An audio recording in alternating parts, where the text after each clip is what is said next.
Hey guys, today I'm going to tell you how to enable gestures for navigation in any Samsung phone.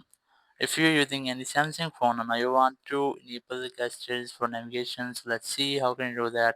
So you can see I have these three navigation buttons. Now I'm going to change it or enable gesture navigation. So let's see how can you do that. Just open your settings app. In settings, just go for display option, tab on it, and here you will get navigation bar.